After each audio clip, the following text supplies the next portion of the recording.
ఓం నమ శివాయ నమ. ఓం శ్రీ మాత్రే నమ. ఓం కొండదేవతాయ నమ. ఓం దుర్గాయ నమ. ఓం లక్ష్మీదేవతాయ నమ.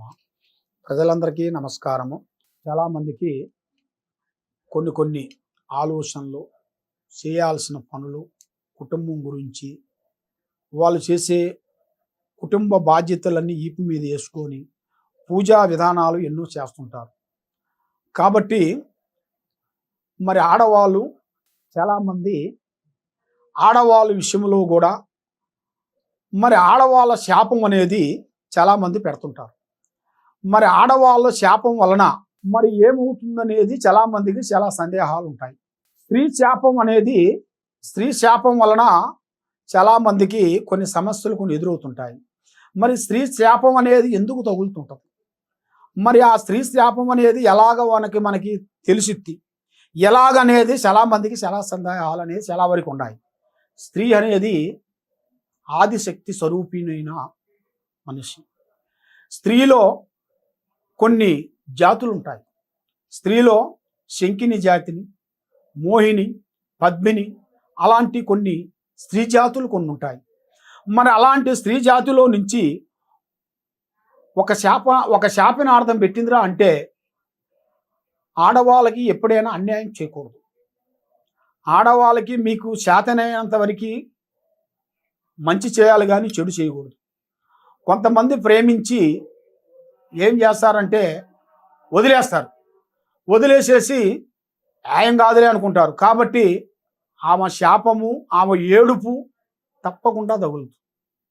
వాడికి ఏదో ఒక రూపంలో, వ్యాపారంలో కానీ, ఉద్యోగంలో కానీ, సంతానంలో కానీ, కుటుంబంలో కానీ ఏదో ఒక సమస్య అనేది వాడికి ఎదురై ఆ స్త్రీ శాపం వలన ఎంతో బాధపడుతూ మరి అది ఎంతవరకు కరెక్టు కాదా అనే చాలామందికి సందేహాలు ఉన్నాయి. కానీ 100% వరకు కరెక్ట్.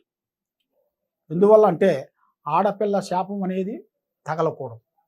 ఆడపిల్ల ఇంట్లో ఆడపిల్లని ఏడిపించకూడదు. దానివల్ల ఎన్నో నష్టాలు ఉంటాయి. దానివల్ల ఎన్నెన్నో సమస్యలు కొన్ని ఎదురవుతాయి. కాబట్టి మీరు శాతనంత వరకు మీ సహకారం ఏదన్నా ఉంటే సహకారం చేయటమే, సహకారం లేని వెడల మనం దాన్ని దూరం పెట్టుకోవటమే.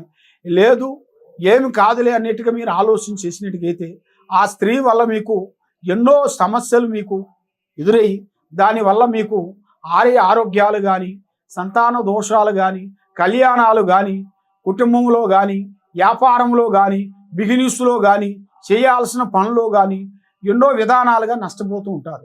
కాబట్టి వీళ్ళందరికీ చేయాల్సింది శక్తి బంధన పూజ అనేది ఒకటి ఉంటుంది.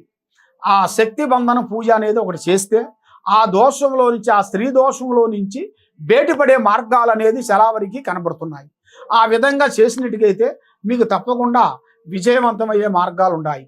మరి మీకు ఆ విధంగా మీకు తెలియాలంటే మీరు ఎక్కడెక్కడో పోయి జ్యోతిష్యం చెప్పించుకొని నిరాశ చెంది ఉన్నారు. కాబట్టి ఈ కింద ఉండాల్సిన నెంబర్కి మీరు సంప్రదించినట్టుగైతే మీకు కుటుంబాన్ని బట్టి, ఆ దోషాన్ని బట్టి ఏం చేస్తే బాగుంటుంది, ఆ దోషానికి ఏం చేయాలి, మరి ఏం చేస్తే దానికి పరిహారం అనేది మీకు కరెక్ట్గా సెట్ అవుతుంది అనేది మీరు తెలుసుకోవాలనుకుంటే తప్పకుండా ఈ కింద ఉండాల్సిన నెంబర్కి మాకు సంప్రదించినట్టుగైతే మీ పేరుని బట్టి, మీ సమయాన్ని బట్టి, మీ జాతకాన్ని బట్టి మరి ఏమి జరుగుతుంది, ఏమి జరగబోతుంది, మరి ఈ స్త్రీ శాపం వలన మీరు ఎలా బయటపడాలి, దానికి ఏం చేస్తే మీకు బాగుంటుంది, ఏ పూజ చేస్తే బాగుంటుంది, ఏ గుడికి వెళ్తే బాగుంటుంది, ఎక్కడికి వెళ్తే మీకు బాగుంటుంది అనేది మీరు తెలుసుకోవాలనుకుంటే తప్పకుండా ఈ కింద ఉండాల్సిన నెంబర్కి మాకు సంప్రదించండి.